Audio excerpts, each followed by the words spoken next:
श्री विजय गोयल जी से अनुरोध है कि वो अपने स्वागत संबोधन हम सबको दे और विषय प्रवेश भी करें सब। अरे यार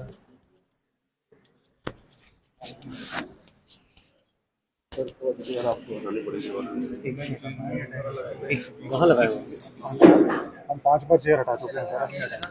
आप लोग आते हैं जब आगे बढ़ा दो ना, वो वाला गेट भी आगे बढ़ा दो ना। खोल दिया। कुछ लोग बिल्कुल सुनते जा सकते हैं और फिर उनको सुनने में आसानी होती है।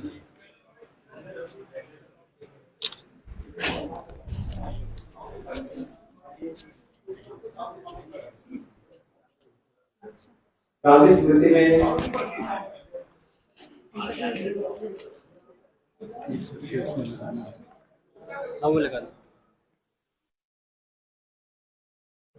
गांधी स्मृति में आप सबका स्वागत है। हमारे लिए खुशी की बात है कि जम्मू कश्मीर के उपराज्यपाल मनोज सिन्हा जी हमारे बीच चल रहे हैं। एक बार जोरदार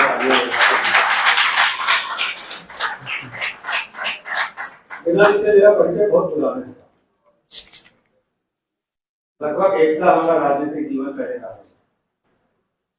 ईमानदार, सरल, सादगी, कार्यकुशलता और अपने शालीन स्वभाव के लिए वे जाने जाते हैं। रास्ते में आते हुए सबको वो पहचान रहे थे और सबको आगे से बढ़कर उनको नमस्कार कर रहे थे। ये पहचान है मनोज सिन्हा जी। मुझे नहीं पता था वो बीटेक है, एमटेक है, IIT से है और बीजेपी के और BSU के छात्र संघ के अध्यक्ष भी रहे। मैं भी टेलीविजन वाले छात्र का नाम नहीं है। RSS AVP से हम दोनों 1980 से बीजेपी में आए और हम दोनों लोकसभा में 1996 में एक साथ आए और फिर 1999 में आए हम एक साथ और उसके बाद 2014 में हम बिछड़ गए। मैं राज्यसभा में चला गया, वो लोकसभा में चला गया। वे रेल मंत्री थे और मैं खेल मंत्री था। मोदी की सरकार रेलों में डिजिटलीकरण, स्वच्छता, वाईफाई, कैशलेस टिकटिंग, इसके लिए उन्होंने बहुत काम किया। ये जगह जहां बैठे हैं उनमें से बहुत से आप में से लोग होंगे तो पहली बार आए। ये गांधी स्मृति है। क्या मेरे को हमारे चेयरमैन जो है वो प्राइम मिनिस्टर, जब नरेंद्र मोदी जी ने मुझे वाइस चेयरमैन बनाया तो मुझे खुद नहीं समझ आया कि मैं कहां से गांधीवादी या गांधी का वो रखता हूँ, पर उन्होंने कुछ सोच के काम कर दिया होगा। जो मैंने गांधी को सारी जिंदगी नहीं पढ़ा वो यहाँ आके पढ़ा और समझा और देखा कि गांधी कितने सरल थे।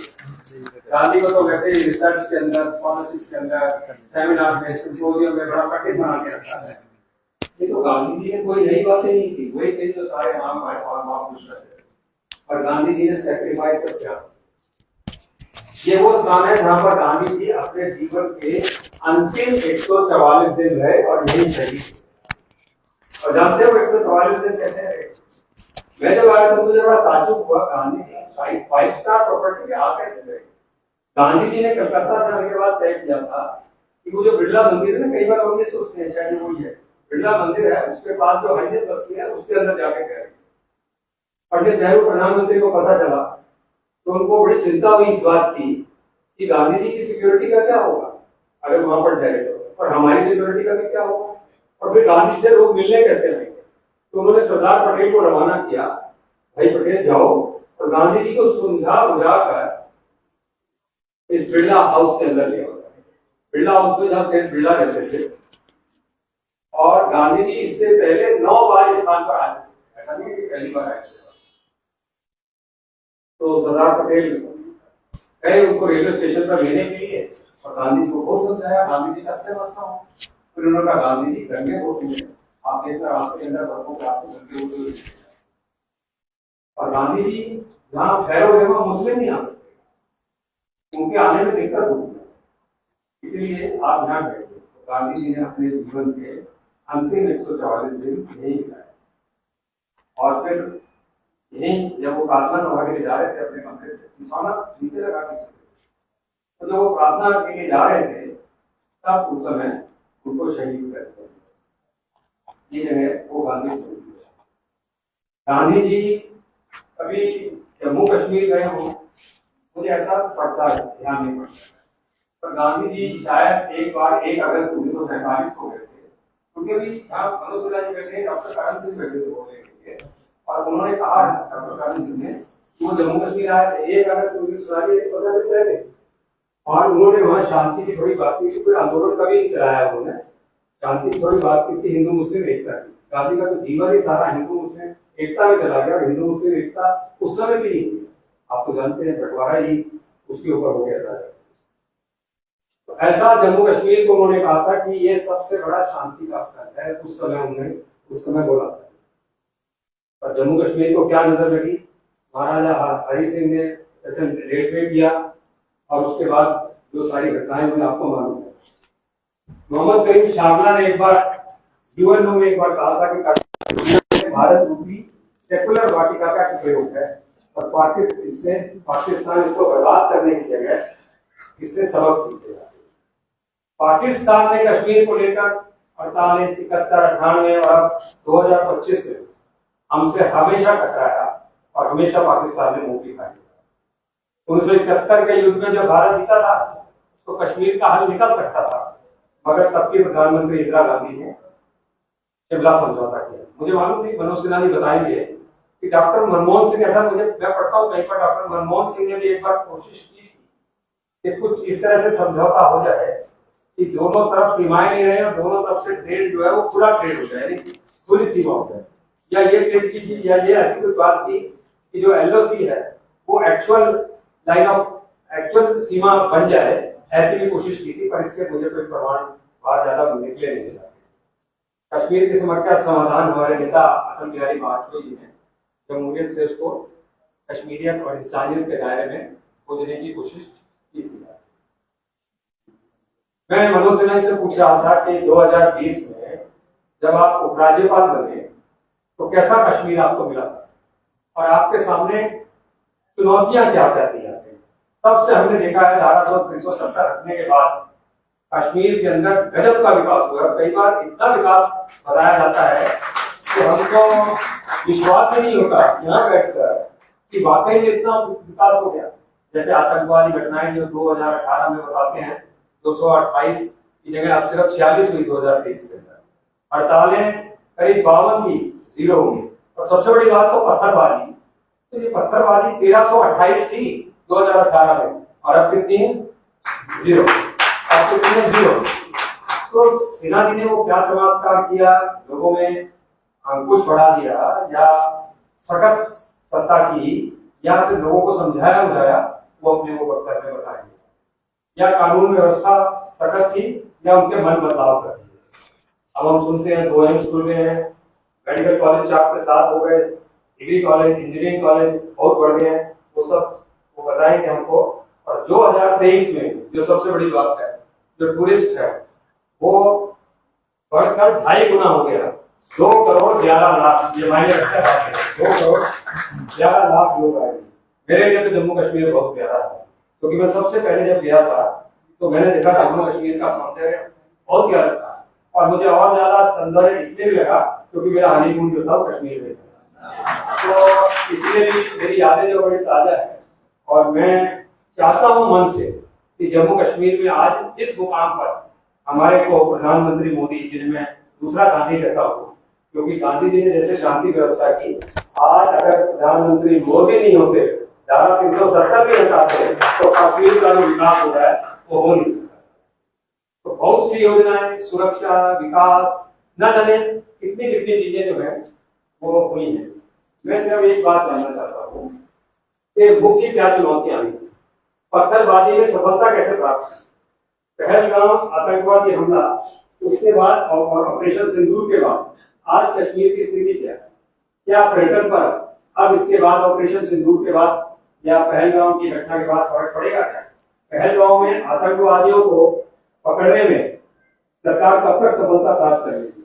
क्या जम्मू कश्मीर में आतंकवादी पाकिस्तान से आ रहे हैं, या यही उनके युवाओं को, नयों को आतंकवाद में धकेला जा रहा है? कॉलेज के युवाओं का क्या सूचना है? वे अभी तक भी हिंदुस्तान सरकार कहते हैं या कहते हैं कि हमारा देश है? पहलगाम हमले की जिम्मेदारी आज तक मैंने नहीं देखा किसी नेता को जिम्मेदारी देते हुए। और आपने देखा होगा कि आतंकवाद आज की कुछ स्थिति नहीं है, आतंकवाद वर्षों से चला आ रहा है। वर्षों से चले इस आतंकवाद के बहुत बहुत लोग जिम्मेदार हैं।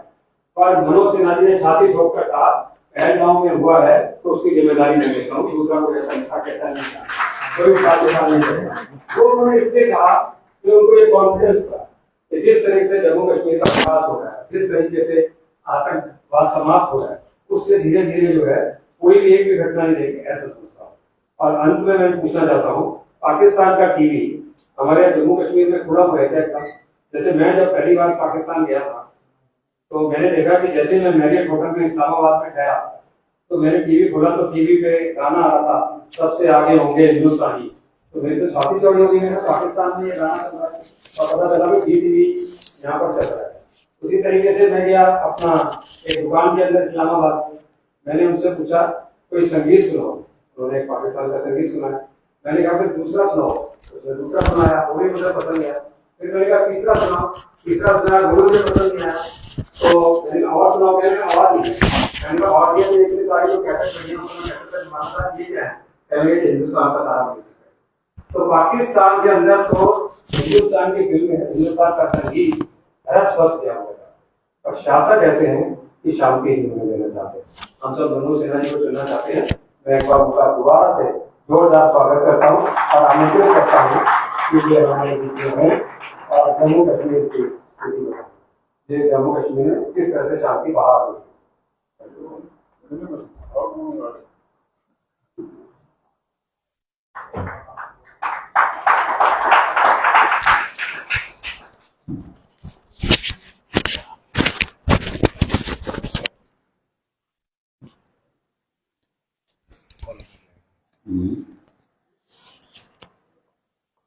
मंच पर विराजमान गांधी स्मृति संस्थान के उपाध्यक्ष श्रीमान विजय गोयल जी,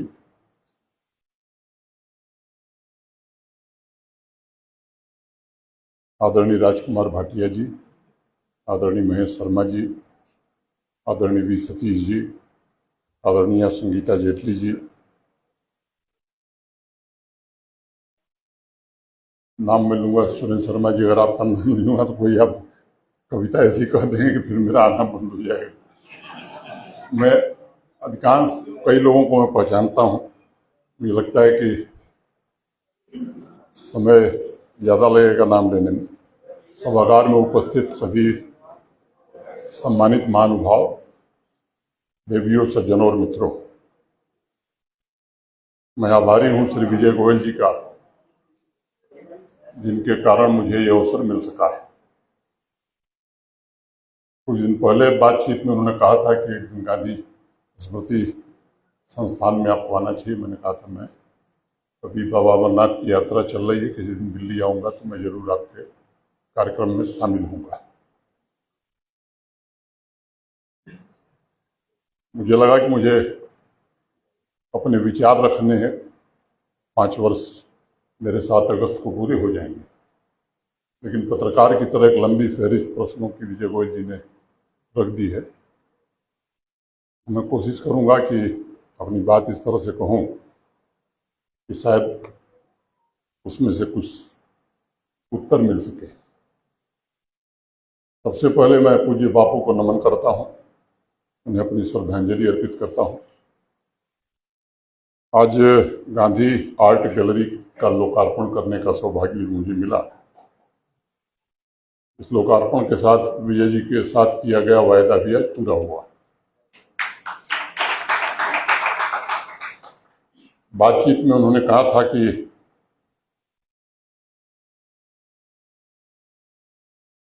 आपको विषय यही रहेगा कि जम्मू कश्मीर में 5 साल में क्या हुआ, शांति कैसे आई।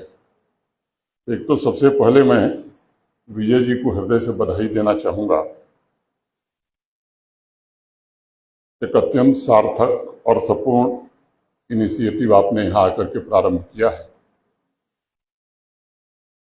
मैं पूज्य बापू को युगांतकारी महापुरुष मानता हूँ और मुझे लगता है कि उनका दर्शन शाश्वत है और जिनका मार्गदर्शन आने वाले अनेक सदियों तक पूरी मानवता को नई राह दिखाता रहेगा। जम्मू कश्मीर और बापू का संबंध बड़ा आत्मीय और गहरा था, लेकिन उस विषय पर अपनी बात रखूं उसके पहले मैं उनके आध्यात्मिक व्यक्तित्व से छलके तेजस्वी भरे दर्शन के संबंध में कुछ कहना चाहूँगा। मुझे लगता है कि इतिहास में पूज्य बापू पहले महापुरुष हुए जिन्होंने अहिंसा और सत्याग्रह को एक शक्तिशाली सत्ता को चुनौती देने वाले हथियार के रूप में प्रयोग किया, इस्तेमाल किया। वो कहते भी थे कि संसार में सबसे बड़ी शक्ति आत्मा की होती है और शांति इसकी सर्वोच्च अभिव्यक्ति है। उन्होंने शांति को रूपांतरण के सबसे सशक्त माध्यम के रूप में पूरी दुनिया के सामने रखा। ये भी संकेत दिया उन्होंने कि शक्तिशाली का ही सम्मान होता है। और हरिजन के 8 सितंबर 1946 के अंक में उन्होंने अहिंसा में भी वीर की अहिंसा की एक अलग परिभाषा दी थी और कहा था कि अहिंसा के लिए किसी बाह्य प्रशिक्षण की आवश्यकता नहीं है।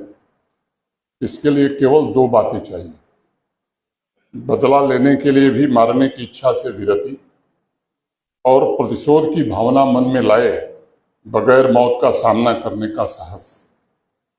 उससे पहले 20 जुलाई 1935 को हरिजन के ही एक अंक में बापू ने लिखा कि कोई व्यक्ति अहिंसा को समझ सके इससे पहले उसे ये सिखाना होगा कि जब आक्रमणकारी उस पर हावी होने की आशा रखता हो तब भी वह अटल रहकर अपनी रक्षा के प्रयत्न में मरने को तैयार रहे। इसके विपरीत व्यवहार करना उसकी कायरता पर मुहर लगाना होगा और उसे अहिंसा से दूर ले जाना होगा। मैं बदला लेने में उसकी प्रत्यक्ष सहायता नहीं कर सकता, लेकिन मुझे किसी कायर को तथाकथित अहिंसा की आड़ भी नहीं लेने देनी चाहिए। ये बिल्कुल स्पष्ट संदेश है कि इंसान को अपने पौरुष और अपने सामर्थ्य को बढ़ाना होगा।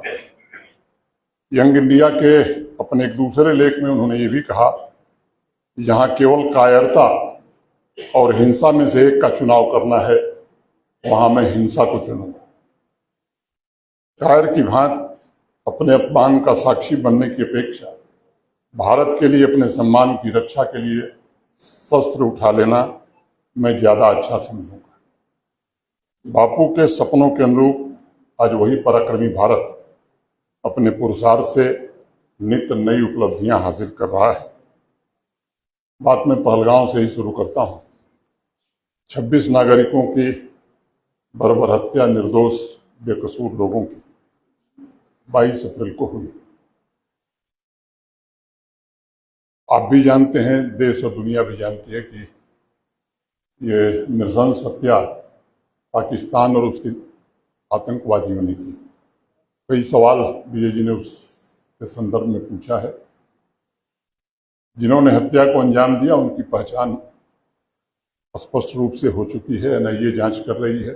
उनकी तस्वीरें, उनके नाम ये पब्लिक डोमेन में मीडिया के माध्यम से आ चुके हैं।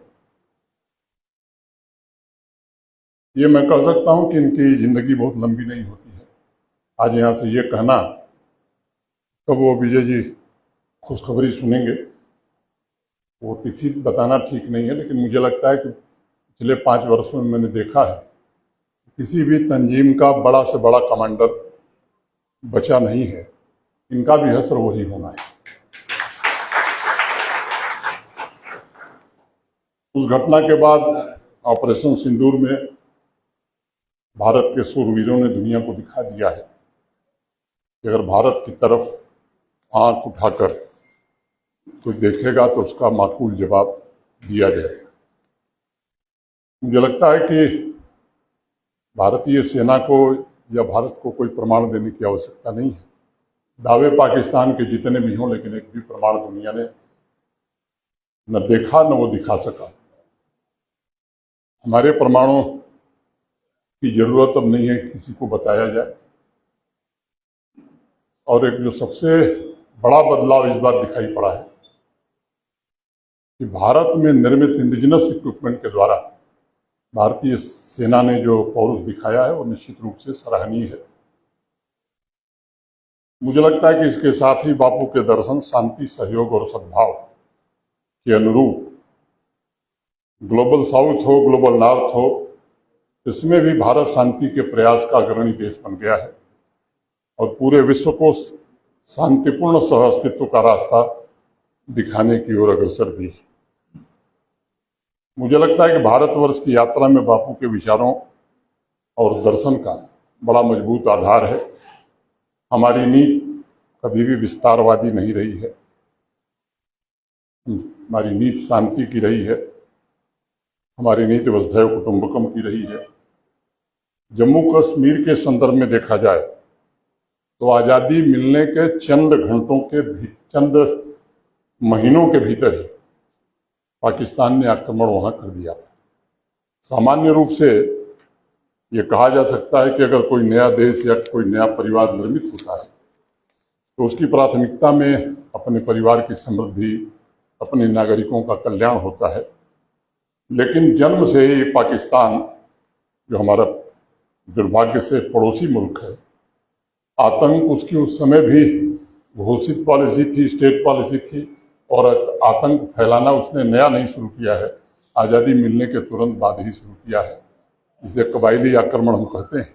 वास्तव में वो पाकिस्तानी सेना के भी लोग, बड़ी संख्या में वो लोग थे, बारामूला तक आ गए थे। सलीम शेरवानी ने, मकबूल शेरवानी ने श्रीनगर का रास्ता उनसे पूछा, मकबूल शेरवानी ने गलत रास्ता बताया और उसके कारण भारतीय सेना का विमान श्रीनगर एयरपोर्ट को उतर सका। और फिर जो हुआ उसमें मैं अनावश्यक जाना नहीं चाहता, समय लगेगा। और इसलिए मैं बात कह सकता हूं कि पाकिस्तान के डीएनए में ही आतंकवाद है। पूरे वैश्विक समाज को मिलकर पाकिस्तान के भीतर मौजूद आतंकवाद के विष का सामना करना ही हो, समाप्त करना ही हो। किसी न किसी रूप में आतंकवाद का ये ब्रीडिंग ग्राउंड पूरी दुनिया में हिंसा और अराजकता फैलाने के लिए जिम्मेदार है। बापू और कश्मीर का संबंध कितना प्रगाढ़ था उसे इस बात से हम समझ सकते हैं कि आज़ादी मिलने के बाद जब देश उथल पुथल के दौर से गुजर रहा था, तो जैसा आपने कहा कि 1 अगस्त को गए थे, 29 दिसंबर 1947 को भी गांधी जी ने एक व्याख्यान में प्रार्थना सभा में कहा कि इस अंधकार में जम्मू कश्मीर एक सितारा बनकर देश को रोशनी दिखाए। एकता, भाईचारे और सामाजिक समरसता के दृष्टिकोण से गांधी जी को जम्मू कश्मीर में आशा की किरण उस समय नजर आई थी। अक्टूबर 1947 में जब बापू को जम्मू कश्मीर पर पाकिस्तानी सेना और कबायलियों के आक्रमण के बर्बरता की खबर मिली थी, तो उन्होंने पाकिस्तान को उस समय खबरदार करते हुए कहा था, हिंसा से न व्यक्ति स्वयं को बचा सकता है और न ही धर्म को बचाया जा सकता है। और उस समय अपने भाषण में उन्होंने कहा कि आज पाकिस्तान जम्मू कश्मीर पर कब्जा करना चाहता है, कल वह हैदराबाद हो सकता है, परसों जूनागढ़, और फिर बाद में किसी अन्य राज्य को भी इस स्थिति को झेलना पड़ सकता है। ये सच है कि गांधी जी हिंसा के सख्त खिलाफ थे। वो चाहते थे सब लोग शांति से रहें, लेकिन जब मासूमों पर बर्बर अत्याचार और आक्रमण हुआ, उनकी बेरहमी से हत्या की गई, औरतों की असमत लूटी गई, तब 29 अक्टूबर 1947 की पब्लिक मीटिंग में, पब्लिक सभा में गांधी जी ने कहा था कि हमारी सेनाओं का आज कर्तव्य है कि वो आगे बढ़ें और दुश्मन आक्रमणकारियों को परास्त करें। 2 दिन बाद 31 अक्टूबर 1947 को जम्मू कश्मीर के लोगों पर पाकिस्तान द्वारा ढाए गए अत्याचार का जिक्र करते हुए उसी प्रार्थना सभा में बापू ने कहा, कश्मीर के लोग बहादुर हैं, सभी समुदाय वहां एकता के साथ रह रहे हैं। कश्मीरियों को आक्रमणकारियों से वापस जाने के लिए कहना चाहिए, और यदि वे हमला करते हैं तो उन्हें कश्मीर के लोगों की लाशों पर चलना होगा। तब कोई भी हमारे सैनिकों को छू नहीं पाएगा। यदि वे मर जाते हैं तो वे अमर हो जाएंगे, हमारे चारों ओर का अंधकार मिट जाए और हम प्रकाश देख पाएं, आज मेरी यही प्रार्थना है। मित्रों, गांधी जी जम्मू कश्मीर में अमन और तरक्की देखना चाहते थे। राष्ट्र तथा जनसेवा के लिए समर्पित उनका जीवन इस बात की मिसाल है कि इंसान स्वयं को निष्काम सेवा के लिए अर्पित करके बड़े से बड़ा लक्ष्य प्राप्त कर सकता है। लेकिन कुछ आपने शुरुआत में ही बता दिया, जो विद्वान लोग बैठे हैं, मैं 1947 या जब से आतंकवाद शुरू हुआ तब से बात करूं, मुझे लगता है कि न इतना समय होगा, उबाऊ भी होगा और दिक्कत भी होगी।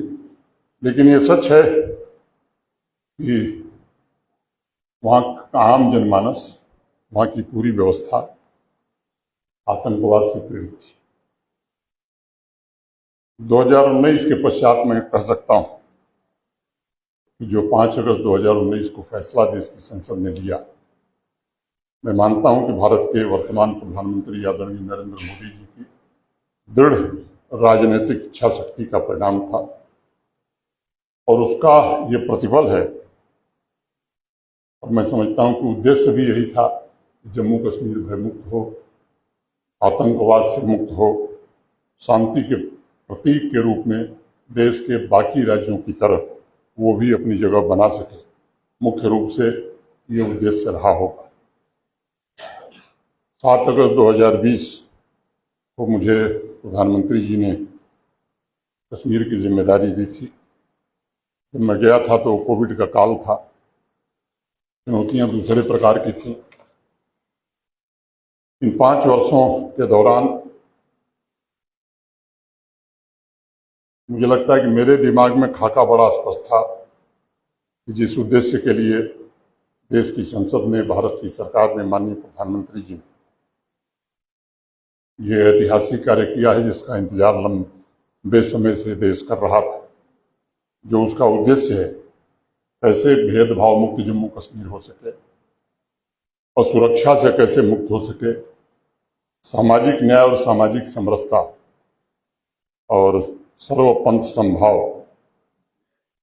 कैसे स्थापित हो सके, इसकी कोशिश करनी चाहिए।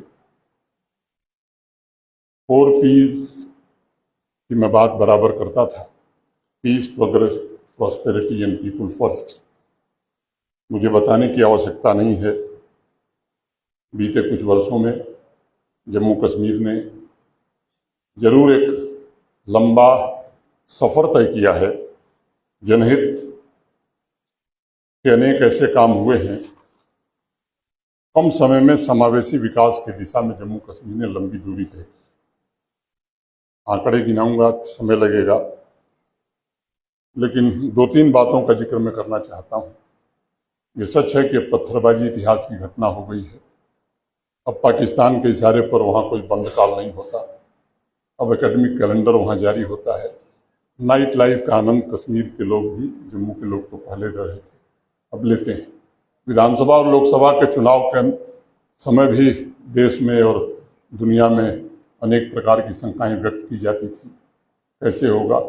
मैं कह सकता हूं कि सबसे ज़्यादा मतदान भी हुआ और गोली की बात छोड़िए, एक कंकड़ भी पूरे जम्मू कश्मीर में न कहीं चला, न कहीं एक रिगिंग की शिकायत आई। इस निष्पक्षतापूर्वक चुनाव को संपन्न कराने में चुनाव आयोग को सफलता मिली। कोई भी राजनीतिक दल, चाहे वो राष्ट्रीय स्तर का हो या जम्मू कश्मीर का, किसी ने एक भी आरोप अभी तक नहीं लगाया है कि जम्मू कश्मीर में विधानसभा या लोकसभा के चुनाव में कोई पक्षपात हुआ, कोई गड़बड़ी हुई। ये सच है कि मोटे तौर पर एक समय था, रविंद्र पंडिता जी बैठे हैं, वहीं के रहने वाले हैं, वहां से विस्थापित हुए थे, मजबूरी में हुए थे। 150 से लेकर के 200 के आसपास लोकल टेररिस्ट, माने वहां के स्थानीय आतंकवादी रहते। एक भारत सरकार की बड़ी स्पष्ट नीति रही है और भारत सरकार भी विश्वास करती है उसी नीति को लेकर के जम्मू कश्मीर आगे भी बढ़ा है कि शांति खरीदी नहीं जा सकती, शांति को स्थापित करना पड़ता है। और एक प्रयास हुआ है कि शांति कैसे स्थापित हो। और मैं कह सकता हूं कि लक्षण वही है कि शांति स्थापित, जो मैंने गिनाए आपको, न हड़ताल होती है, न पत्थरबाजी होती है। जिन तंजीमों का नाम आप जानते हैं उनका कोई टॉप कमांडर अब जिंदा नहीं है। लोकल रिक्रूटमेंट की मैं बात कर रहा था, 150 के आसपास, 125, 150 ये लोकल टेररिस्ट होते थे। पिछले साल रिक्रूटमेंट 6 हुआ और इस साल आज मैं खड़ा हूँ यहाँ 16 जुलाई को, तो इन 6-7 महीनों में एक लोकल रिक्रूटमेंट हुआ है। ये इस बात का संकेत देता है कि स्थानीय लोगों में अब आतंकवाद के प्रति आकर्षण नहीं। 22 अप्रैल की घटना के बाद जिस तरह से जम्मू कश्मीर की आवाम या आम आदमी सड़क पर आया, पाकिस्तान और आतंकवाद के खिलाफ जिस तरह से वो खड़ा हुआ, वो मैं समझता हूँ कि शायद 5 साल में मैंने तो कभी नहीं देखा था। अनेक लोगों से मैंने बात की है, वो कहते हैं कि 50 वर्ष में भी ऐसा दृश्य हमने नहीं देखा। हाँ, कुछ लोग हैं जिनकी सहानुभूति है, कुछ लोग हैं जो इस तरह के बयान देते हैं, जो टीआरएफ अपने सोशल मीडिया प्लेटफॉर्म पर लिखता है कि मेहमान हमारी तहजीब बिगाड़ रहे हैं, कल्चरल इन्वेजन हो रहा है, अल्कोहलिज्म और वल्गरिज्म फैलाई जा रही है। 2023 में एक बयान दिया गया कि ये जो ट्रेन आ रही है कश्मीर को, ये स्टेट स्पॉन्सर्ड डेमोग्राफिक मैनिपुलेशन का एक टूल है। इस तरह के अनेक बयान हैं और इन खतरनाक बयानों के कारण मैं समझता हूं कि स्थिति बिगाड़ने की कोशिश होती है। लेकिन अब जम्मू कश्मीर उसके आगे निकल गया है। अब वो समय बीत गया है कि आतंकवादी आकर के प्रधानमंत्री कार्यालय में बैठ करके बात करे। अब मैं समझता हूं कि एनआईए का या जम्मू कश्मीर पुलिस का एक एसपी भी उसे कुर्सी नहीं देता है, जमीन पर ही बैठाता है। इसलिए स्थिति में बड़ा बदलाव आया। आतंकवादियों की संख्या कम करना, आतंकवादियों को एलिमिनेट करना, मैं समझता हूं ये पूरा काम नहीं है। ये पूरा इकोसिस्टम काम करता था। उस पूरे टेरर इकोसिस्टम पर प्रहार, और ठीक से प्रहार, कौन उनको आर्थिक रूप से मदद पहुंचाता था, कौन उन्हें शेल्टर देता था, टारगेट कौन आइडेंटिफाई करता था, उन्हें लॉजिस्टिक कौन प्रदान करता था, और डीप इन्वेस्टिगेशन ऐसे तमाम लोगों के खिलाफ प्रभावी कार्रवाई हुई है। जो रेडिकलाइजेशन करने में लोग लगे हुए थे उन्हें भी चिन्हित किया गया, उनके खिलाफ भी कार्रवाई हुई। मैं समझता हूं कि ये प्रमुख कारण रहे हैं। और 22 अप्रैल के बाद वो जो बंद हुआ या जिस तरह से लोग सड़क पर आए, मैं मानता हूं कि वो प्रायोजित नहीं था, क्योंकि जब मैं गया था तो ऐसी घटनाओं के बाद हम लोगों को प्रयत्न करना होता। ये स्वतः स्फूर्त था, स्पॉन्टेनियस। इसका श्रेय कोई नहीं ले सकता है कि हमारे कारण ऐसा हुआ। जो लोग कहते हैं, मैं समझता हूं कि वो लोगों को बेवकूफ़ बना रहे हैं या धोखा देते हैं।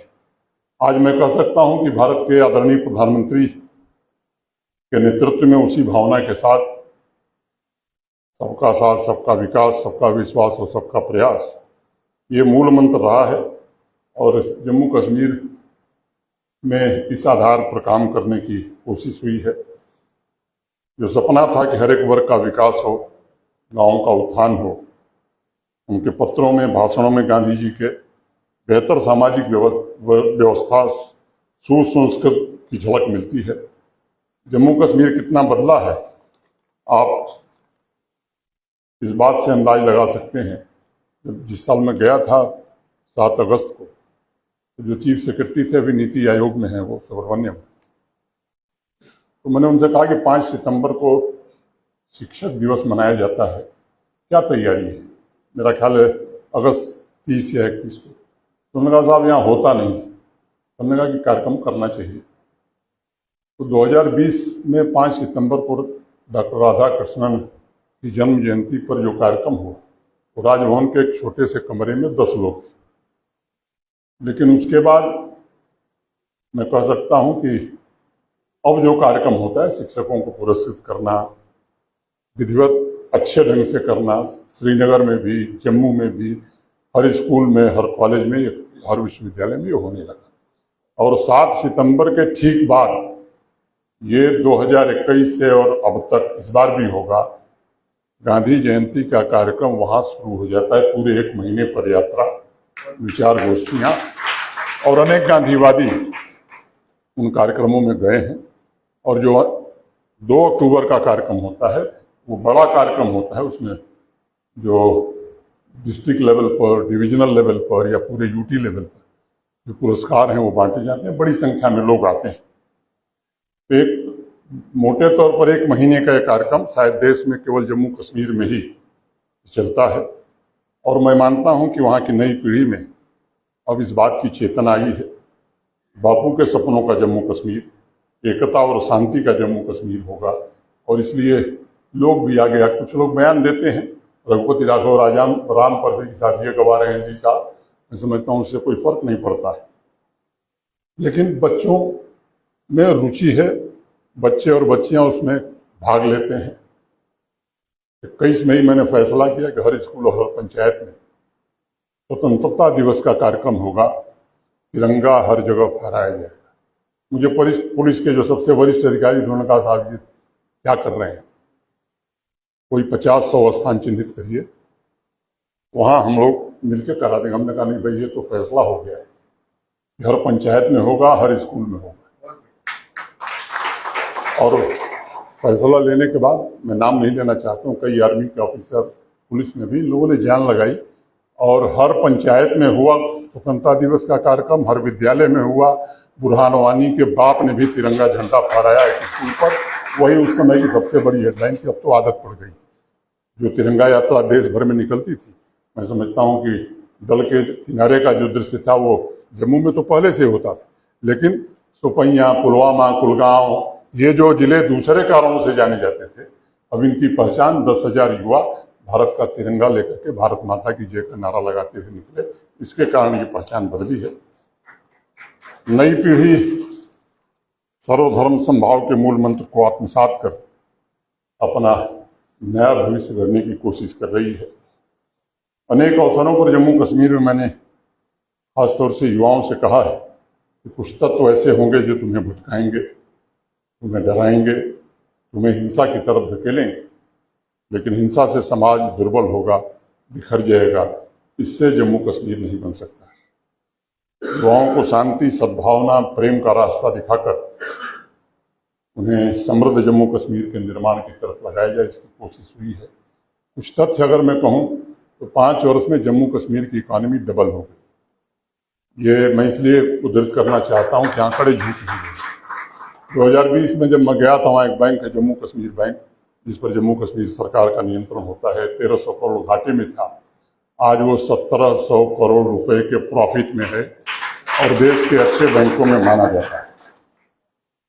आज युवाओं का एक बड़ा वर्ग वहाँ सृजन के लिए समर्पित है। मुझे प्रसन्नता है वह समाज में व्याप्त बुराइयों को समाप्त करने के लिए अपना अमूल्य योगदान दे रहे हैं।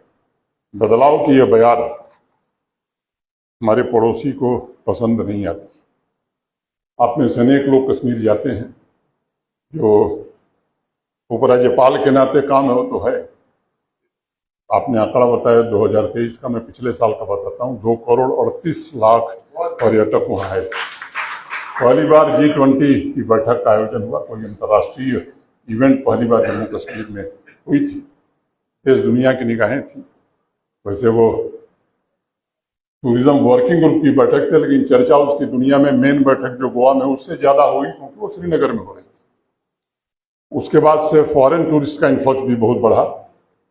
एक बात मैं कहना चाहता हूँ कि मैं कह रहा था कि जो काम है वो तो है, एक काम और हो गया था कि कबीराज जी जैसे बड़े भाई या देश में कहीं से कोई फोन करता था कि मेरे फलां परिचित जा रहे हैं, होटल में जगह नहीं मिले, जरा इनका प्रबंध करा दीजिए, वो भुगतान सब करेंगे। ये स्थिति हो गई। और जिसके पास एक होटल था, मैं जिम्मेदारी से कह रहा हूं कि उसका कम से कम एक नया होटल तो पिछले 4 साल में जरूर बना है, कई ने 2-3 बनाए।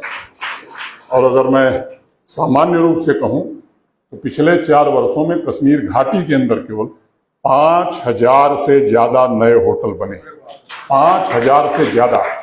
उसमें 100 करोड़ 200 करोड़ के भी हैं, ब्रांडेड होटल भी हैं, कुछ छोटे भी हैं।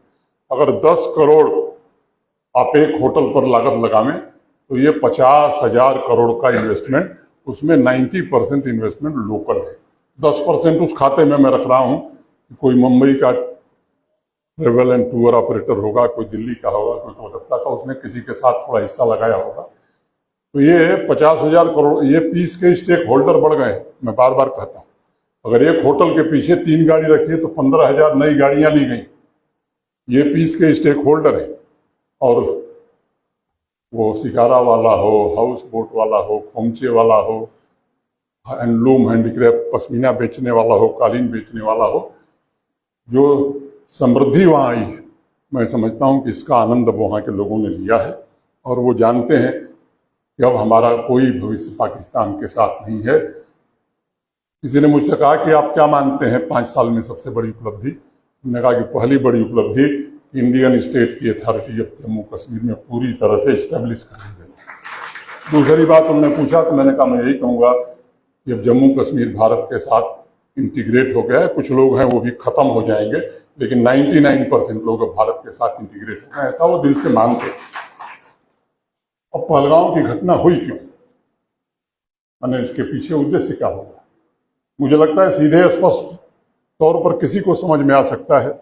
एक तो कम्युनल लाइन पर डिवीजन हो जाए, दूसरा जम्मू कश्मीर के जो लोग देश के दूसरे हिस्सों में रहते हैं उन पर आक्रमण हो, ताकि फिर से कश्मीर के लोग ये फील करें कि हम देश के साथ नहीं हो, एलिमिनेट हो जाए।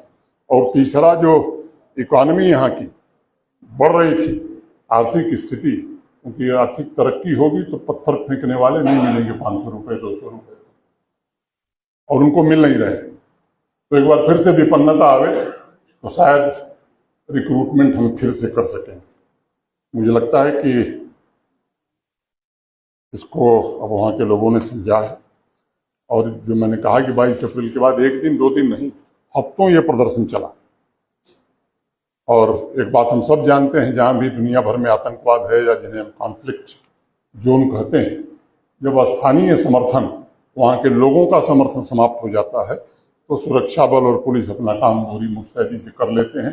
मैं इसमें ये मानता हूँ जो बदलाव हुआ है, निश्चित रूप से शायद अब ऑक्सीजन और खाद तो उन्हें नहीं मिलेगी, आतंकवाद पूरी तरह समाप्त हो, जिस उद्देश्य से 5 अगस्त 2019 को फैसला लिया गया था संसद के द्वारा।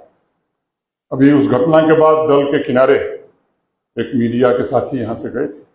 उन्होंने एक 10 साल के बच्चे से पूछा कि पहलगाम हमले के पीछे कौन है।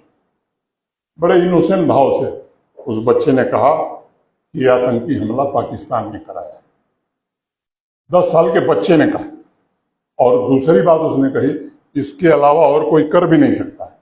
उस बच्चे के जवाब में मैं समझता हूँ कि परिवर्तन का स्पष्ट प्रमाण छिपा हुआ है।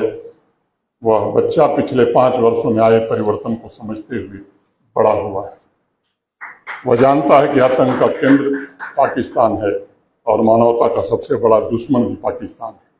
नई पीढ़ी के अलावा पुरानी पीढ़ी के लोगों के सोच में भी बदलाव आया है। उन्हें यह समझ में आ रहा है कि उनका भविष्य केवल और केवल भारत के साथ है। पाकिस्तान से बर्बादी, गरीबी के अलावा और कुछ नहीं मिल सकता है। इसलिए पहलगाम के बाद ऑपरेशन सिंदूर और उसके बाद 6 जून को भारत के माननीय प्रधानमंत्री जी ने श्रीनगर से, कटरा से श्रीनगर रेल रवाना किया और श्रीनगर से रेल कटरा भी आई। कटरा इसलिए आई कि जम्मू में नया रेलवे का डिविजनल कार्यालय बना है, नए प्लेटफार्म बनने, सितंबर में वो काम खत्म हो जाएगा। तो जो सपना था कश्मीर से कन्याकुमारी, फिजिकली भी मैं समझता हूँ कि रेल के माध्यम से कश्मीर से कन्याकुमारी श्रीमान नरेंद्र मोदी के नेतृत्व में जुड़ जाएगा। वो सपना भी देश जल्द ही पूरा होते हुए देखेगा। और मुझे लगता है कि पहली बार आम कश्मीरी अपनी मर्जी से जीवन जीने के लिए स्वतंत्र हुआ है। अब वहाँ इनोवेशन और स्टार्टअप की चर्चा होती है। जो भी प्रीमियर इंस्टीट्यूशंस हैं देश के, IIT, IIM, निफ्ट, 2 एम्स, 3 और 4 नहीं 7 नए मेडिकल कॉलेज माननीय प्रधानमंत्री जी ने वहाँ दिए हैं। 500 MBBS की सीटें वहाँ बढ़ गई पहले की तुलना में। तो ये क्रांतिकारी बदलाव हुआ है। 1.5 लाख करोड़ रुपए के हाईवे और टनल के प्रोजेक्ट चल रहे हैं, 1.5 लाख करोड़। और अगर मैं ग्रामीण सड़कों की बात करूं तो आप सब जानते हैं आदरणीय वाजपेयी जी प्रधानमंत्री थे। प्रधानमंत्री ग्राम सड़क योजना उसी समय प्रारंभ हुई थी। उस समय जो मानक तय थे कि देश में 1000 आबादी के जो गांव हैं उनको अच्छी सड़कों से जोड़ा जाएगा। बाद में उस मानक में बदलाव किया गया, 500 किया गया, लेकिन वो हिली स्टेट्स के लिए आबादी 250 रखी गई। 2001 के सेंसस के आधार पर जो गांव थे वो सब जोड़ दिए गए थे पिछले 4 वर्षों में। अब 2011 के सेंसस के आधार पर जो गांव है उसके लिए भी भारत सरकार ने 4400 करोड़ रुपए देकर 297 सड़कें स्वीकृत की हैं। मैं समझता हूँ वो भी जल्दी पूरा हो जाएगा। मैं कहा कि इनोवेशन और स्टार्टअप पर भी वहाँ का नौजवान फोकस कर रहा है और कम समय में, क्योंकि जम्मू कश्मीर के लिए नई बात थी, वहाँ तो दूसरी चीज़ों की गणना होती थी। 1013 स्टार्टअप हमारे DPIIT से मान्यता प्राप्त हैं और उसका जो दूसरा प्रबल पक्ष है, 1/3 से ज़्यादा महिलाएं उसका नेतृत्व कर रही हैं। इस बदलाव का जिक्र करते हुए 2 महत्वपूर्ण दर्शन बापू के मैं उनका जिक्र करूंगा, जो शांति की ओर तेजी से बढ़ रहे आत्मनिर्भर जम्मू कश्मीर के लिए आवश्यक है। पहला है स्वराज। स्वराज से उनका तात्पर्य एक ऐसे समाज से था जो अपने मूल्यों को संरक्षित रखते हुए सफलता के नए कीर्तिमान स्थापित कर सके। जून 1924 में यंग इंडिया के लेख में गांधी जी ने लिखा, स्वराज से मेरा आशय अपनी सभ्यता की पहचान को अक्षुण्ण रखना है। मैं कई नई बातें लिखना चाहता हूँ, लेकिन सभी बातें भारतीय स्लेट पर ही लिखी जानी चाहिए। उन्हीं मूल्यों और आदर्शों पर चलते हुए जम्मू कश्मीर में जो भेदभाव की व्यवस्था थी वो समाप्त कर दी गई। सामाजिक न्याय और सामाजिक समता का बीज 5 अगस्त 2019 के बाद प्रधानमंत्री जी के नेतृत्व में पूरी तरह से बो दिया गया। अब जो डिफरेंट सेक्टर्स की अगर मैं बात करूं, एक छोटी घटना बता के तब उन पर आता है। जिस साल मैं गया था तो अक्टूबर के अंतिम फ्राइडे को, शुक्रवार को, वहाँ दरबार मूव होता था। सुब्रमण्यम साहब आए, कहे साहब वो आपको चलना होगा सेक्रेटेरिएट इस तारीख को। हमने कहा क्या है? तो साहब दरबार मूव। मैं जानता नहीं था दरबार मूव। जब मैं गया, जो दृश्य देखा तो 247 ट्रकों पर फाइल लद करके श्रीनगर से जम्मू के लिए रवाना हो रही थी। मुझे बताया गया कि 800 कमरे 6 महीने जम्मू में किराए पर लिए जाते हैं और 1000 कमरे होटल में श्रीनगर में लिए जाते हैं। तो उस दिन तो मेरे पास कोई विकल्प नहीं था, लेकिन मैं तय किया कि मई में जब हम आएंगे, अप्रैल के लास्ट फ्राइडे को जब जम्मू से श्रीनगर, तो कोई ट्रक फाइल लेकर नहीं जाएगी। फिर वो ऑफिस हो गया, ऑनलाइन सर्विसेज वहाँ, और आज देश में सबसे ज़्यादा 1140 ऑनलाइन सर्विसेज जम्मू कश्मीर में ही है। वो फर्स्ट है सभी स्टेट और यूटी मिला करके। दूसरी एक समस्या थी लैंड रिकॉर्ड की, उर्दू में ही था। वहाँ का पटवारी कलेक्टर से ज़्यादा ताकतवर था। और मैंने एक बार जब डिजिटाइजेशन हो रहा था तो एक कार्यक्रम मैंने कहा कि अगर उस समय डिजिटाइजेशन का युग रहा होता है तो भगवान कृष्ण जैसा महान व्यक्तित्व मौजूद था, फिर भी महाभारत हो गया 5 गांव के लिए। पुराग दरबारी का नाम आपने सुना है, बहुत लोगों ने पढ़ा होगा, श्री लाल शुक्ल का। उसमें एक पात्र है लंगड़। लंगड़ माने भोजपुरी में जिसका पैर खराब है। उसका एक पैर खराब था। वो बेचारा अपने लैंड रिकॉर्ड के लिए पटवारी के पास दौड़ता था, रेवेन्यू अफसर के पास। दौड़ते दौड़ते लगा कि उसका दूसरा पैर भी खराब हो जाएगा, तो उसने जाना बंद कर दिया। तो एक गांव है रायबरेली जिले में, हरपालपुर, उसी को केंद्र बिंदु में रख करके वो उपन्यास लिखा गया। मैं समझता हूँ कि वो पात्र बदल गए होंगे, लेकिन सिम्टम अभी भी देश में नहीं, दुनिया भर में वैसे दिखाई पड़ते हैं। उसके विस्तार में मैं नहीं जाऊँ। अब लैंड डिजिटाइजेशन हो गया पूरी तरह से। हिंदी, उर्दू और अंग्रेजी, ये तीनों में लैंड रिकॉर्ड और पासबुक सबको उपलब्ध करा दी गई है। वंचित वर्ग हो, आदिवासी समुदाय हो, जो भारत के संविधान द्वारा प्रदत्त अधिकार हैं, वो उन्हें मिल गए हैं। महिलाओं के साथ जो भेदभाव था, आप तो हमसे बेहतर जानती हैं, वहाँ की हैं, और कहीं शादी दूसरी जगह हो गई तो पिता की संपत्ति से, अधिकार से वंचित हो जाती थी लोग। ये कानून भी बदल गया, बड़ा अन्याय था। एक ऐसा ढांचा तैयार हो जहां सभी गांव अपने संसाधन और अपनी जनशक्ति द्वारा समाज को आत्मनिर्भर बना सकें। मैं समझता हूं कि जम्मू कश्मीर में 3 टियर पंचायती राज सिस्टम पहली बार लागू हुआ।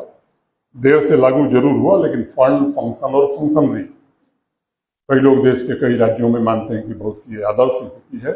मैं बड़ी चुनौती के साथ कह रहा हूँ कि इतने कम समय में फंड, फंक्शन और फंक्शनरी तीनों पंचायती राज व्यवस्था को दी गई, देश के किसी राज्य से हम मुकाबला करने के लिए इसमें तैयार हैं। 70% आबादी वहाँ की कृषि, एग्रीकल्चर और एलाइड एक्टिविटी पर अपना जीवन यापन करती है। प्रकृति ने वहाँ सुंदरता ही नहीं दी, मौसम भी ऐसा दिया है, प्रचुर पानी दिया है। HADP holistic agriculture development plan 2022 में हम लोगों ने बनवाया था। देश के जाने माने कृषि विशेषज्ञों की सहायता से बनाया था। उद्देश्य यह था कि एग्रीकल्चर और एलाइड सेक्टर का जो कंट्रीब्यूशन है जम्मू कश्मीर की GDP को 5 साल में कैसे दुगुना किया जा सके, और 29 प्रोजेक्ट उसमें बनाए गए। कोई प्रोजेक्ट साइलो में नहीं, सब एक दूसरे से इंटरकनेक्टेड, जम्मू कश्मीर की आवश्यकताओं को ध्यान में रख करके बनाए। फॉडर डेफिसिट है, 40% फॉडर वहाँ होता है, कैसे 5 साल बाद इसे हम 80% ले जा सकते हैं। मिल्क डेफिसिट थी, मिल्क सरप्लस हम कैसे हो सकते हैं। मिल्क की प्रोसेसिंग 1 लाख लीटर होती थी, आज 5 लाख लीटर हो रही है। 5 साल बाद मैंने अब 3 साल और बचे हैं, 10 lakh litre per day processing होगी। मीट एक बड़ी मात्रा में उसका उपयोग होता है, बाहर से ही आता है, उसमें हम 75% वहाँ प्रोडक्शन कैसे कर सकते हैं। ट्राउट का एक्सपोर्ट कैसे बढ़ा सकते हैं। हॉर्टिकल्चर जो प्रोड्यूस, सेब का उत्पादन, हाई डेंसिटी प्लांटेशन, केवल बढ़ाना नहीं, उत्पादन भी उसका बढ़ाना। मैं एक छोटा उदाहरण दूंगा, 29 प्रोजेक्ट बताना समय नहीं है, मैं समझ रहा हूँ कि बहुत लोगों को नींद आ रही है, लेकिन मैं जल्दी थोड़ी ही आपके धैर्य की परीक्षा करूंगा, मैं खत्म करूंगा जल्दी। मैं भी यही काम किया हूँ, इसलिए कोई मुझे मालूम है। बाद में नहीं कि अभी पूछेंगे, मैं खत्म करूँ बीच में पूछूं, बड़ी कृपा। तो ये रविंदर पंडिता जी कश्मीर वैली के ही मूलतः रहने वाले हैं। बड़ा भारी काम किया। शारदा देवी का मंदिर इन्होंने श्रृंगेरी वाले शंकराचार्य जी को ले जाकर वहाँ प्राण प्रतिष्ठा कराई। बड़ी संख्या में देश भर से लोग वहाँ आते हैं। ये लंबा संघर्ष इन्होंने किया। तो आप जानते हैं रविंदर पंडिता जी कि वहाँ सरसों माने मस्टर्ड की खेती नहीं होती थी ना। पिछले 3 साल से सरसों की खेती हमने शुरू कर दी। हमने क्या उस मैंने HADP की जो 29 प्रोजेक्ट है उसमें एक प्रोजेक्ट ये भी है। अब सामान्य रूप से मस्टर्ड की खेती होने लगी तो किसी को यही समझ में आएगा कि सरसों की खेती हो रही तो सरसों का तेल हो जाएगा, लोग खाएंगे। लेकिन मैं समझता हूँ उसके 3 फायदे। एक, आप सब जानते हैं कि मोटे तौर पर 34% ही तेल निकलता है, 35% बाकी ऑयल केक जिसे हिंदी में खली हम लोग कहते हैं अपने इलाके में। तो फॉडर डेफिसिट कम करने में वो मदद करेगा। और तीसरा जो सबसे बड़ा लाभ हुआ, हनी और बी कीपिंग में जो किसान हैं, पूरे कश्मीर वैली में मधुमक्खियां 30 दिन 35 दिन पहले आ गई, जिसके कारण उनकी आमदनी में बड़ा इजाफा हुआ और वो अच्छी तरह से काम कर रहा है। इंडस्ट्री की अगर मैं बात करूं तो 2021 तक वहां कुल निजी क्षेत्र का जो निवेश था, प्राइवेट इन्वेस्टमेंट 14,000 करोड़, क्योंकि जमीन तो वहां मिलती नहीं थी। आपके पिताजी जब थे तो उन्होंने बिरला जी को कह करके फैक्ट्री लगवा दी, सामान्य तौर पर बड़ी इंडस्ट्री वहां लगी नहीं। भारत सरकार के सहयोग से न्यू इंडस्ट्रियल स्कीम बनी और मैं इस सभागार में अनेक विद्वान लोगों के बीच ये बात जिम्मेदारी से कह रहा हूँ, देश के किसी राज्य में वैसा इंसेंटिव नहीं था जो जम्मू कश्मीर में भारत सरकार ने दिया। और कम समय में वो पॉलिसी 7 साल के लिए थी, लेकिन 2.5 साल में ही जो पूरा इंसेंटिव था वो समाप्त हो गया। सामान्य तौर पर देश में कहीं ऐसा नहीं हुआ है कि इंसेंटिव भारत सरकार जो तय करे वो 7 साल, वो 2.5 साल में ही समाप्त है। लैंड बैंक की वहाँ दिक्कत थी, लैंड बैंक बढ़ गया है और आज 15,000 करोड़ का जो इन्वेस्टमेंट था वो रियलाइज हो गया, माने प्रोडक्शन प्रारंभ हो गया। 28 से 30,000 करोड़ का जो इन्वेस्टमेंट है वो डिफरेंट स्टेजेस पर है। कोई 3 महीने में पूरा होगा, कोई 4 महीने में पूरा होगा, कोई 6 महीने में पूरा होगा, कोई 8 महीने में पूरा होगा। अभी प्रस्ताव 60,000 करोड़ से ज्यादा के हैं। अब आगे क्या होगा इस समय बताएगा। तो इंडस्ट्री की चर्चा की, टूरिज्म की चर्चा की, एग्रीकल्चर रिलेटेड की चर्चा की, अब एजुकेशन की चर्चा करना बड़ा जरूरी है। उसके बाद में खत्म करूंगा।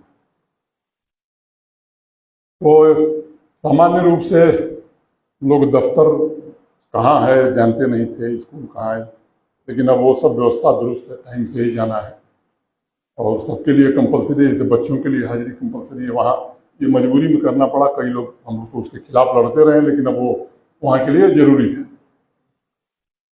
प्राइमरी और माध्यमिक शिक्षा की अगर मैं बात करूं तो जो करिकुलम था उसके विस्तार में नहीं जाऊंगा।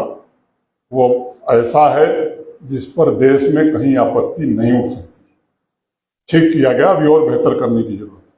कुछ और विद्यालय हैं जो अभी, तो उनका भी इलाज 2 महीने में हो जाएगा, 2 महीने से ज़्यादा नहीं लगेगा। वो सब सरकार के नियंत्रण में ही चलेंगे, सरकार की बात नहीं चलेगी। अगर उच्च शिक्षा की मैं बात करूं तो 2 हमारी यूनिवर्सिटीज़ को A++ जम्मू यूनिवर्सिटी को और कश्मीर यूनिवर्सिटी अभी इस वर्ष मिला है, जो मैं समझता हूं कि यूजीसी ने या NAC ने जो क्राइटेरिया बनाई है वो सर्वोच्च क्राइटेरिया। और जो प्रोग्राम हायर एजुकेशन में शुरू हुआ है वहाँ डिज़ाइन योर ओन डिग्री, अभी एक कमेटी गई थी शिक्षा मंत्रालय की, तो उस कमेटी ने कहा कि साहब हम लोग भी यूजीसी को रिकमेंड करेंगे कि देश के बाकी यूनिवर्सिटीज़ में भी ये नई राष्ट्रीय शिक्षा नीति नेशनल एजुकेशन पॉलिसी को इन लेटर एंड स्पिरिट लागू करने का वास्तव में प्रयत्न हुआ है। कितना परिणाम आएगा ये समय बताएगा, लेकिन मैं कह सकता हूं कि ईमानदारी पूर्वक कोशिश हुई है।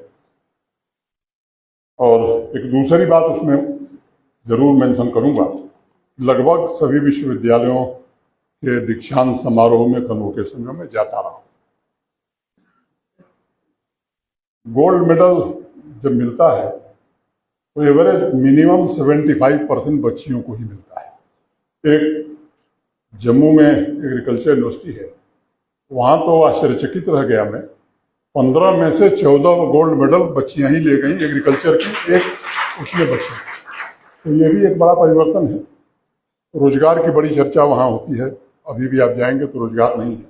ये सच है कि ओवर एम्प्लॉयमेंट था गवर्नमेंट जॉब्स में वहाँ, उसमें मैं टीका टिप्पणी नहीं करूँगा, लेकिन उस रोजगार वहाँ भी दिया गया। गवर्नमेंट सेक्टर में जो मैंने रिक्तियाँ थी उन्हें 42,000 पदों को भरा गया 4 साल में।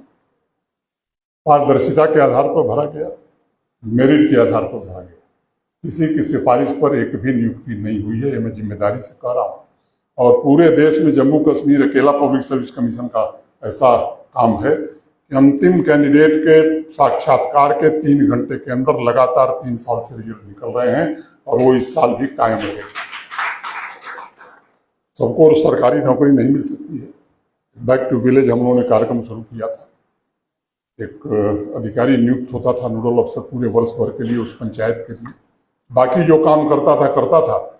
एक काम ये भी था कि उस पंचायत से 15 युवाओं को चिन्हित करना है शुरुआती दौर में, उसमें बच्चे भी हैं, बच्चियां भी हैं, उनको सेल्फ एम्प्लॉयमेंट के लिए हम कैसे, क्योंकि सब जानते हैं प्रधानमंत्री मुद्रा योजना में पहले 10 लाख, अब तो 20 लाख कर दिया प्रधानमंत्री जी ने। बैंक जो है बिना किसी कोलेटरल गारंटी के ऋण देते थे, उनकी हैंड होल्डिंग करना और उन्हें इंटरप्रेन्योर बनाना। बड़ी संख्या में इस तरह के छोटे छोटे इंटरप्रेन्योर बने हैं। सेल्फ हेल्प ग्रुप में महिलाओं की संख्या भी बड़ी, 8 लाख से ज़्यादा है।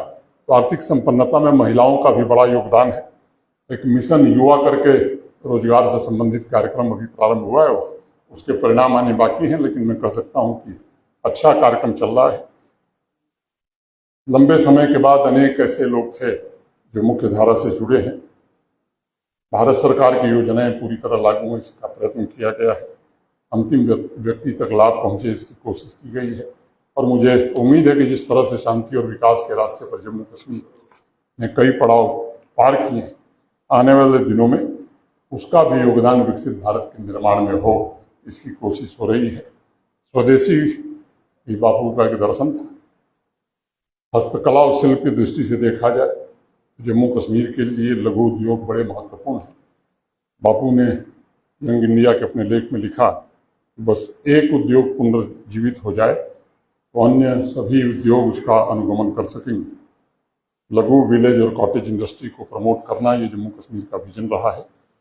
और आंकड़ों के हिसाब से मैं कहूँ कि 5 वर्षों में नहीं, 4 वर्षों में जो एक्सपोर्ट होता था वो डबल से ज़्यादा हो गया है, चाहे हैंडीक्राफ्ट हो चाहे हैंडलूम। कोऑपरेटिव सोसाइटीज, स्वयं सहायता समूह और KVIC के जरिए भी अनेक प्रयास हुए हैं। भारत सरकार योजना चलाती है PMEGP, prime minister's employment generation programme. Jammu Kashmir की आबादी पूरे देश की आबादी की 1% और लगातार 3 वर्ष से PMEGP में नंबर 1 जम्मू कश्मीर ही आता है।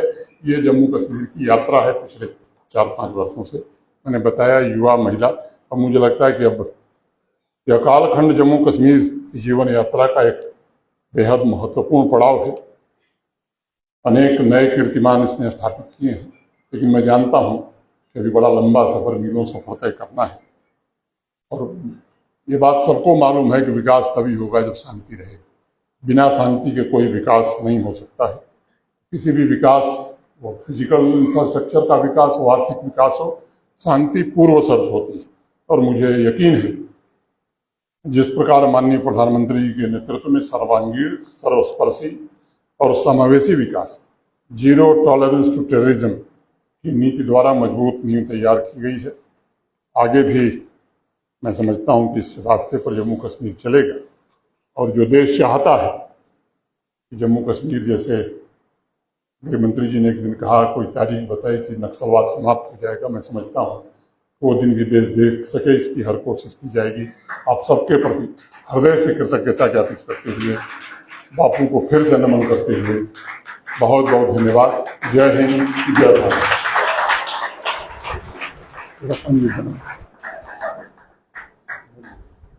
हाँ, पूछिए साहब।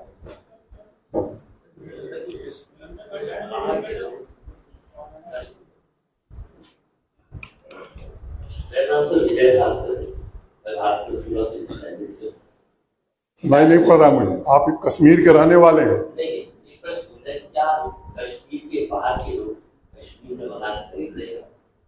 ऐसा कि अब वहाँ कोई रोक नहीं है। एग्रीकल्चरल लैंड नहीं खरीद सकता है बाहर का कोई आदमी। जो प्रोटेक्शन हिमाचल और उत्तराखंड में है, पहाड़ी राज्यों में, वही प्रोटेक्शन जम्मू कश्मीर में। बाकी कोई जमीन, कोई घर देश के किसी हिस्से का नागरिक खरीद सकता है। कलाकार महोदय, आप भी कुछ पूछ रहे थे। नमस्कार जी साहब, मैं आर्किटेक्ट हूँ, विजेंद्र शर्मा मेरा नाम है। मैं पेंटिंग देख के आया हूँ। और दो मैं प्रश्न पूछने वाला हूँ, वो ये नहीं कि मेरा ही प्रश्न है। आर्किटेक्ट का काफी आर्टिकल होगा और समानता हो जाएगी। जैसा कि अभी कुछ देर पहले आपने बताया कि केरल में पाकिस्तानी टीने में है, यानी उसकी की हुई है, उसकी शादी हुई है, उसके घरों में है।